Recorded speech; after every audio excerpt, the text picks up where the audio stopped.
ওকে, আজকে আমরা যেটা দেখবো সেটা হচ্ছে অল্টারনেটিং কারেন্টের জেনারেশন প্রক্রিয়া, অর্থাৎ অল্টারনেটিং কারেন্ট কিভাবে উৎপন্ন হচ্ছে। ঠিক আছে, তো আমরা আগের পার্টটা দেখছিলাম যে সাইন ওয়েভ কিভাবে উৎপন্ন হয়, যেহেতু আমরা অল্টারনেটিং কারেন্টকে সাইন ওয়েভ দ্বারা প্রকাশ করি, তো সাইন ওয়েভের জেনারেশনটা বোঝাটা ইম্পর্টেন্ট। তো এখানে আরেকটা বিষয় বলে রাখা ভালো যে আমি আগের পার্টটা দেখেছিলাম যে এই রেডিয়াসটা ও বিন্দুকে কেন্দ্র করে 360 ডিগ্রিতে ঘোরে। তো ধরলাম যে যখন সে এই থেটা কোণে অবস্থান করতেছে, এর নিশ্চয়ই শ্যাডো পড়বে, যেহেতু আমি আগের পার্টে দেখেছিলাম যে আলো পড়তেছিল ওয়াই অক্ষের উপর। তো শ্যাডো পড়বে, শ্যাডোটাকে আমি ছোট হাতের ওয়াই দ্বারা প্রকাশ করি। এই ছোট হাতের ওয়াই এর সমান্তরাল অর্থাৎ শ্যাডোর সমান্তরাল করে এখানে আমি আরেকটা রেখা টানতে পারবো। তাহলে এই কোণটা যদি থেটা হয়, তাহলে আমি সাইন থেটার ফর্মুলা কি জানি, সাইন থেটাকে লম্ব বাই অতিভুজ ওয়াই বাই আর। ঠিক আছে, তো এখান থেকে Y equal to R by sine theta, এই সমীকরণ লেখা যায়। মূলত এসি কারেন্টের যে সমীকরণ বা ইকুয়েশন, সেটা এই সমীকরণটাই লেখা হয়। কেন? কারণ এসি কারেন্টকে আমরা সাইন ওয়েভ দ্বারা প্রকাশ করি এবং সাইন ওয়েভ জেনারেট হচ্ছে এভাবে। তো এখান থেকে মূলত এই সমীকরণটা আসছে। তো এখন আমরা দেখবো যে বাস্তবে কিভাবে এসি কারেন্ট উৎপন্ন হচ্ছে। তো একটু জটিল মনে হতে পারে, বাট ইজি। ঠিক আছে, তো এটা হচ্ছে আমার একটা নর্থ পোল থাকবে, একটা সাউথ পোল থাকবে। তো এটা হচ্ছে আমার একটা পরিবাহী, এটা হচ্ছে আমার একটা কন্ডাক্টর অর্থাৎ পরিবাহী। এই পরিবাহীটা এখানে এই সেন্টার পয়েন্টে কেন্দ্র করে চারপাশে ঘুরবে এভাবে। ঠিক যেরকম এই রেডিয়াসটা এই বৃত্তকে কেন্দ্র করে 360 ডিগ্রিতে ঘুরছিল এবং আমার সাইন ওয়েভ জেনারেট হয়েছিল। বিভিন্ন অবস্থানের কারণে আমার বিভিন্ন রেখা পাইছিলাম সমান্তরাল এবং সাইন ওয়েভ জেনারেট হয়েছিল। তো সে যখন, অর্থাৎ ঠিক এটার মতো করে কনসিডার করো যে এই রেডিয়াসটা 0 ডিগ্রিতে আছে, 0 ডিগ্রিতে আছে। তাহলে সে যখন 0 ডিগ্রিতে আছে, আমি কিন্তু তখন কোনো কার্ভ পাবো না, যেহেতু 0 ডিগ্রিতে কোনো ফ্লাক্সকে কাট করেনি। মূলত এই নর্থ পোল থেকে কি আমার ম্যাগনেটিক ফ্লাক্স ইমিট হয় এবং সাউথ পোলে গিয়ে ইন্টার করে। তো এই পরিবাহীটা যখন ঘুরবে এবং বিভিন্ন অবস্থানে ম্যাগনেটিক ফ্লাক্সকে কাট করবে, তখন আমার এসি ভোল্টেজ জেনারেট হবে বা এসি কারেন্ট পাবো, ফ্যারাডেস ল থেকে যেটা আমরা দেখছি। তো এটা যখন 0 ডিগ্রিতে অবস্থান করবে, যখন 0 ডিগ্রিতে অবস্থান করবে, তখন কিন্তু আমার কোনো ফ্লাক্সকে কাট করতেছে না। কিন্তু বাস্তবে মনে হতে পারে যে আমি অনেক ম্যাক্সিমাম কাট করছি, কিন্তু আসলে কিন্তু কাট করে না। অর্থাৎ ম্যাগনেটিক ফ্লাক্স এভাবে আসতেছে, তো মনে হতে পারে যে ম্যাগনেটিক ফ্লাক্সকে তো কাট করছে, কিন্তু আসলে কাট করে না। কেন কাট করে না, এটা হচ্ছে আমার বোঝার জন্য একটা সিম্বল রাখা হয়েছে, বাট বাস্তবে আর্মেচারটা থেকে এরকম। সে যখন এই 0 ডিগ্রিতে অবস্থান, একটা লুপ, এর মাঝখানে ফাঁকা, সে যখন এরকম করে ঘুরবে, টার্ন করবে, এভাবে এভাবে ঘুরবে, অর্থাৎ সে যখন অর্থাৎ লুপটা যখন এভাবে অবস্থান করবে, অর্থাৎ 0 ডিগ্রিতে অবস্থান করছে, তখন কিন্তু কোনো ফ্লাক্স কিন্তু এই লুপের মধ্যে দিয়ে চলে যাচ্ছে। অর্থাৎ যেই মুহূর্তে ঘোরা শুরু করছে, অর্থাৎ যেই মুহূর্তে এইভাবে এই এই ডিরেকশনে ঘুরবে, অর্থাৎ যেই মুহূর্তে এইভাবে ঘুরবে, ঘোরার সময় কিন্তু কোনো ফ্লাক্সকে সে কাট করতেছে না। দ্যাটস ওয়াই আমি 0 ডিগ্রিতে কোনো কার্ভ পাচ্ছি না।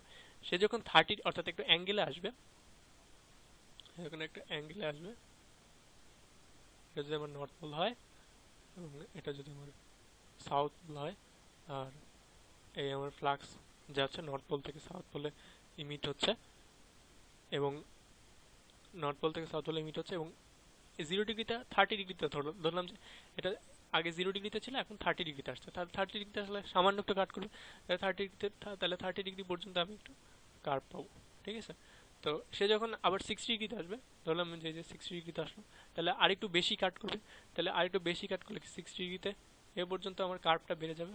ঠিক আছে, তো একইভাবে সে যখন 90 ডিগ্রিতে আসবে, অর্থাৎ এই ডিরেকশনে আসবে, তখন কিন্তু সর্বোচ্চ কাট করবে। কিন্তু এখন মনে হতে পারে যে এখন তো কোনো ফ্লাক্সি কাট করতেছে, কিন্তু এই চিত্র দেখো, বাস্তবে দেখো, যে মানে বাস্তবে যেটা ঘটে আর কি। অর্থাৎ আমি যদি পরিষ্কার করে এঁকে দেখি, এটা হচ্ছে আমার নর্থ পোল, এটা হচ্ছে আমার সাউথ পোল। ঠিক আছে, সাউথ পোলে এভাবে আমার ফ্লাক্স যাচ্ছে নর্থ পোল থেকে সাউথ পোলে, নর্থ পোল থেকে ইমিট হচ্ছে, সাউথ পোলে গিয়ে ইন্টার করতেছে। তো এই লুপটা যখন এই 90 ডিগ্রিতে অবস্থান করতেছে, তখন কিন্তু আমার ম্যাক্সিমাম ফ্লাক্স কাট করতেছে। কিভাবে? তখন দেখো দুইটা বাহুই কিন্তু আমার কাট করবে, এরকম এখানে ধাক্কা লাগবে, ঠিক এই বাহুতেও ফ্লাক্স কাট করতেছে, অর্থাৎ দুই বাহুতে, অর্থাৎ তখন ম্যাক্সিমাম ফ্লাক্স কাট করতেছে। ঠিক আছে, কিন্তু বাট যখন 0 ডিগ্রিতে আসতেছে, অর্থাৎ 0 ডিগ্রিতে বা 360 ডিগ্রিতে বা 180তে, তখন কিন্তু কোনো কাট করতেছে না, সেটা ঘোরার মুহূর্তে। তো 90 ডিগ্রিতে আমার ম্যাক্সিমাম যেহেতু কাট করবে, তো আমার এই কার্ভটা আমি 90 ডিগ্রিতে ম্যাক্সিমাম পাবো। অর্থাৎ 90 ডিগ্রিতে যেমন ম্যাক্সিমাম হয়েছিল, যেভাবে আমি সাইন ওয়েভ দেখাইছিলাম 90 ডিগ্রিতে আমার ম্যাক্সিমাম। একইভাবে সে যখন ঘুরে 120-তে আসবে তখন কিন্তু আমার একটু কম কাট করবে, অর্থাৎ 90 ডিগ্রিতে ম্যাক্সিমাম কাট করার পরে এবারে যখন ঘুরে 120-তে আসবে তখন কিন্তু কম কাটবে। জাস্ট লাইক আমরা আগের বারটা যেটা দেখছিলাম যে সাইন ওয়েভ যেভাবে জেনারেট করেছে ঠিক ওইভাবে চিন্তা করতে হবে, তাহলে বোঝা যাবে আর কি।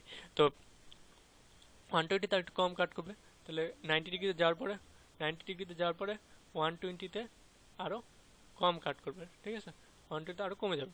তাহলে যখন সে 150-তে আসবে তখন আরও কমবে, তাহলে এই যে 150-তে আরও কমছে, 150-তে আরও কমছে। যখন সে 180-তে আসবে তখন কিন্তু আবার সেই 0 ডিগ্রির মধ্যে কোনো ফ্লাক্স কাট করতেছে না, অর্থাৎ এই পয়েন্টে জাস্ট যখন ঘুরবে, এই মাথাটা যখন ঘুরবে তখন, অর্থাৎ ওই মুহূর্তে এটা যেহেতু কন্টিনিউয়াসলি রোটেট করতেছে, যেহেতু রোটেট করতেছে, তো সেজন্য এই মুহূর্তে এই ফ্লাক্সগুলো নর্থ পোল থেকে সাউথ পোলের দিকে এভাবে ইমিট হচ্ছে, এটাও এই মুহূর্তে এইভাবে ঘুরতেছে, তাহলে কিন্তু কোনো ফ্লাক্স কাট করতেছে না, অর্থাৎ সমান্তরাল থাকতেছে, ঠিক আছে। এই এই এই 0 ডিগ্রিতে বা 180-তে এটা কিন্তু আমার এর সাথে সমান্তরাল ম্যাগনেটিক ফ্লাক্স, সেহেতু কোনো আমার ম্যাগনেটিক ফ্লাক্সকে কাট করতেছে না। সো 180-তে কি একদম লেগে যাবে, 0-তে আসবে, তাহলে কি আমি পজিটিভ হাফ সাইকেল পেলাম। একইভাবে সে যখন এই 270-তে আসবে তখন নেগেটিভ দিকে সর্বোচ্চ মান পাবো। তো মূলত আমার এসি কারেন্টটা এভাবেই জেনারেট হয় নর্থ পোল এবং সাউথ পোলে। আমি একটা যদি সারসংক্ষেপ এখন বলি, সেটা হচ্ছে একটা নর্থ পোল থাকবে, একটা সাউথ পোল থাকবে, এর মাঝে একটা কন্ডাক্টর থাকবে অর্থাৎ পরিবাহী থাকবে, পরিবাহীটা এভাবে ঘুরবে, রোটেট করলে ম্যাগনেটিক ফ্লাক্সকে কাট করবে এবং আমি এই সাইন ওয়েভটা, এই অল্টারনেটিং কারেন্টের ওয়েভ পাচ্ছি, অর্থাৎ অল্টারনেটিং কারেন্ট জেনারেট হচ্ছে। এখন অল্টারনেটিং কারেন্ট আমি কিভাবে পাবো, সেটা হচ্ছে এই আর্মেচারের এখানে ব্রাশ লাগানো, বিভিন্ন প্রক্রিয়া আছে, ওইখানে লাগাতে এখানে রেজিস্ট্যান্স লাগানো থাকে, বিভিন্ন ব্রাশ লাগানো থাকে এবং সেখান থেকে তার বের করলে আমি সেখান থেকে অল্টারনেটিং কারেন্ট পাবো। তো এখন প্রশ্ন হলো যে এই পরিবাহীটা কি দেওয়ার সাথে সাথে ঘুরবে নাকি একে ঘুরাই দিতে হবে? অবশ্যই একে ঘুরাই দিতে হবে। অর্থাৎ আমার জেনারেটরে কি হয়, অল্টারনেটিভ মেকানিক্যাল এনার্জিকে ইলেকট্রিক্যাল এনার্জিতে কনভার্ট করা হয়, অর্থাৎ আমি এটাকে মেকানিক্যাল এনার্জিতে ঘুরাই দিব এবং সে ইলেকট্রিক্যাল এনার্জি প্রডিউস করবে। তো এটাই ছিল মূলত আমার অল্টারনেটিং কারেন্ট যে জেনারেশন হয় সেটার প্রক্রিয়া। তো আমরা যদি দেখি যে জেনারেটরে মূলত কি ঘটে, সরি একটু সময় লাগতেছে বেশি রাফ হয়ে গেছে। তো এটা হচ্ছে আমার ধরো এই যে টারবাইন ঘোরানো হয়, আমরা যে টিভিতে দেখছি বা বইয়ে পড়ছি যে টারবাইন ঘোরানোর মাধ্যমে আমরা ইলেকট্রিক এনার্জি, ইলেকট্রিসিটি জেনারেট হচ্ছে। এটা মূলত এই এই এই প্রক্রিয়া অনুযায়ী করা হয়। এটা যদি আমার সমুদ্র হয়, অর্থাৎ পানি এদিক দিয়ে আসবে, এটা হচ্ছে আমার গেট, আর এটা হচ্ছে আমার বিশাল এই নর্থ পোল, এবং এটা হচ্ছে আমার কি সাউথ পোল।